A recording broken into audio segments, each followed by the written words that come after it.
Hello दोस्तों, कैसे हैं आप लोग। उम्मीद करता हूं कि बहुत अच्छे और बहुत मस्त होंगे। आप सभी का स्वागत है एक बार फिर से आपके अपने ग्राफिक डिज़ाइनिंग चैनल सिंप्लीफाइड टट्स पर।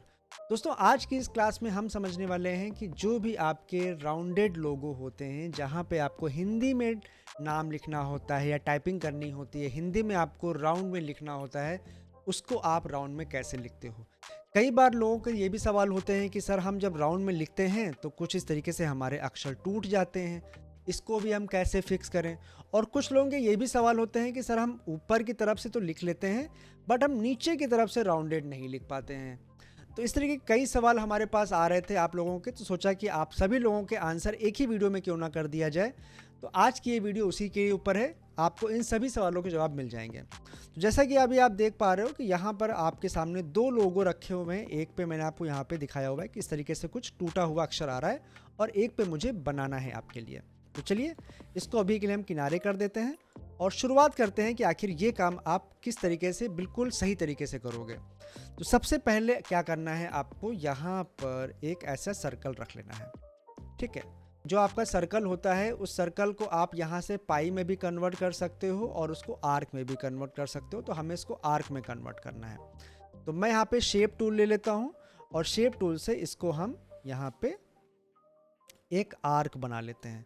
अगर आपको शेप टूल से दिक्कत आ रही है तो आप यहाँ पे क्लिक करके भी इसको काम कर सकते हो। सिंपली आप आर्क पे क्लिक करोगे तो भी आपका आर्क बन जाता है, बट फिर भी आपको शेप टूल से अपना इसको हाफ सर्कल तो करना ही पड़ेगा।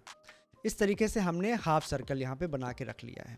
ठीक है, अब इतना काम करने के बाद में जब आपका हाफ सर्कल बन जाता है तो फिर आपको टाइपिंग करनी है हिंदी की।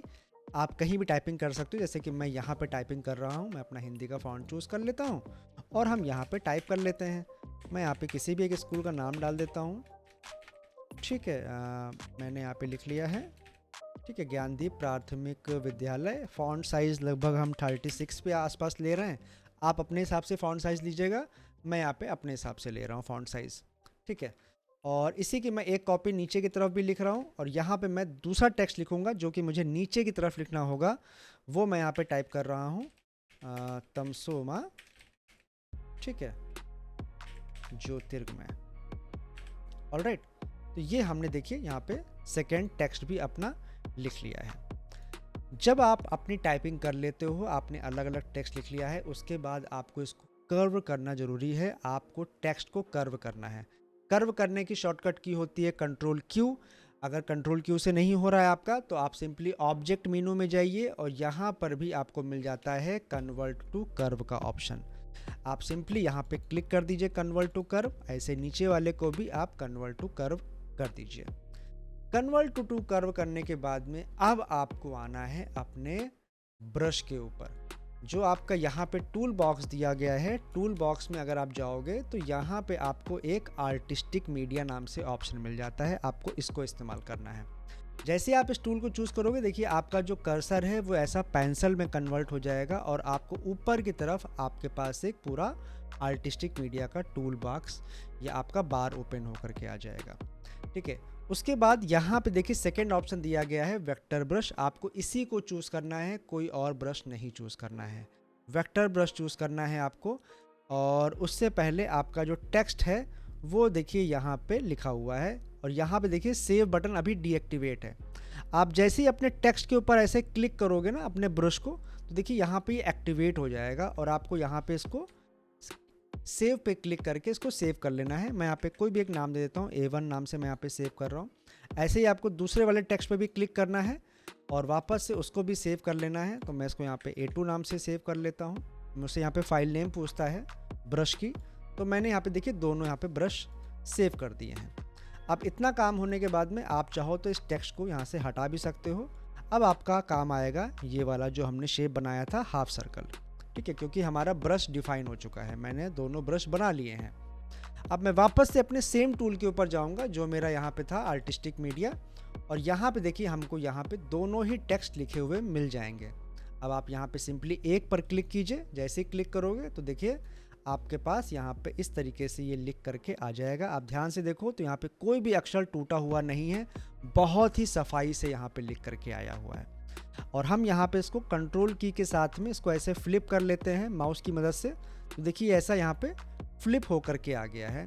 और हम यहाँ पे ऐसा नीचे वाला टेक्स्ट ले लेंगे और ये देखिए यहाँ पे सेकंड टेक्स्ट भी मैंने यहाँ पे लिख लिया है, जो कि बहुत सफाई से लिख करके आ गया है। बस अब हम इसको यहाँ पे ला करके इसको ऐसे रख सकते हैं, ठीक है। ऐसे मैं इसको पहले कलर मैं इसका वाइट कर लेता हूँ, अपने टेक्स्ट का मैं कलर वाइट कर लेता हूँ और मैंने इसको यहाँ पे प्लेस कर लिया है अपने टेक्स्ट को, ठीक है।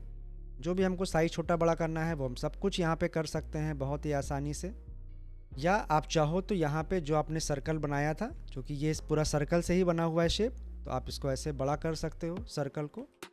और यहाँ पर आप जा कर के इसको, जैसे आपने सर्कल यहाँ पे बड़ा कर लिया, ठीक है। अब आप इसको चाहो तो अपने हिसाब से इसका साइज़ वगैरह चेंज कर सकते हो।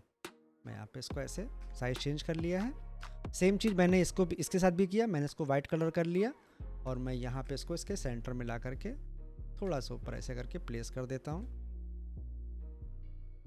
ऑलराइट, और हमने इसको यहाँ पे इस तरीके से रख लिया है।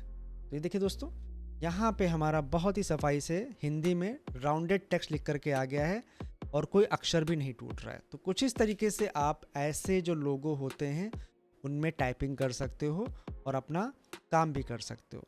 सो उम्मीद करता हूँ कि आपको ये वीडियो से काफ़ी नॉलेज मिला होगा और आप सभी लोगों के जो भी सवाल थे वो मैंने इसमें कंप्लीट किए होंगे।